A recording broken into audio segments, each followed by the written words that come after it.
হজ যাত্রার দ্বিতীয় দিনে ৫টি ফ্লাইটে এরই মধ্যে কাবার পথে রওনা হয়েছে ২,০০০ হাজি।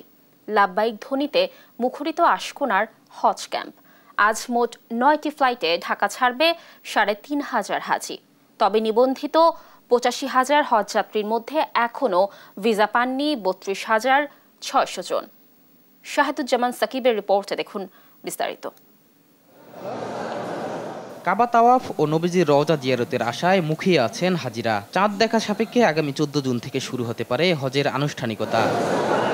শাহজালাল বিমানবন্দরে ফ্লাইটের কয়েক ঘন্টা আগেই শুরু হয় ইমিগ্রেশন। ইহরাম বেদে লাব্বাইক আল্লাহুম্মা ধ্বনিতে মুখরিত রাজধানীর আশকোনার হজ ক্যাম্প। ১১ তারিখ সন্ধ্যা ৬টার সময় ফ্লাইট আমাদের। সন্ধ্যা ৬টায় আমাদের ফ্লাইট। আমরা আজকে এসেছি, আমাদের মোল্লাম সাহেব বেলা ৩টার সময় আসবেন। আমরা একটা মিটিং করব, তারপরে আমরা হজ ক্যাম্পের ওই ডরমিটারি রুমে থাকব। হজ যাত্রার দ্বিতীয় দিনে শুক্রবার দুপুর পর্যন্ত 5টি ফ্লাইটে ঢাকা ছেড়ে কাবার পথে রওনা হন ২,০০০-এর বেশি যাত্রী। হজ ক্যাম্পের সার্বিক ব্যবস্থাপনায় সন্তোষ প্রকাশ করেন যাত্রীরা। আলহামদুলিল্লাহ, খুবই সুন্দর ব্যবস্থা আল্লাহ পাকের ইচ্ছে, একদম কোনো ঝামেলা হয় নাই।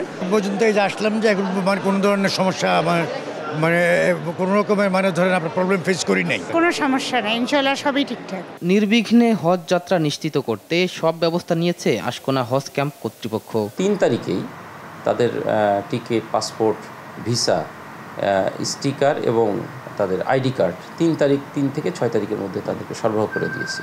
তার মানে এই প্রথম তারা এক সপ্তাহ আগেই তাদের হাতে সমস্ত তাদের ডকুমেন্টস, ট্রাভেলের ডকুমেন্ট সমস্ত কিছু পেয়ে গেছে।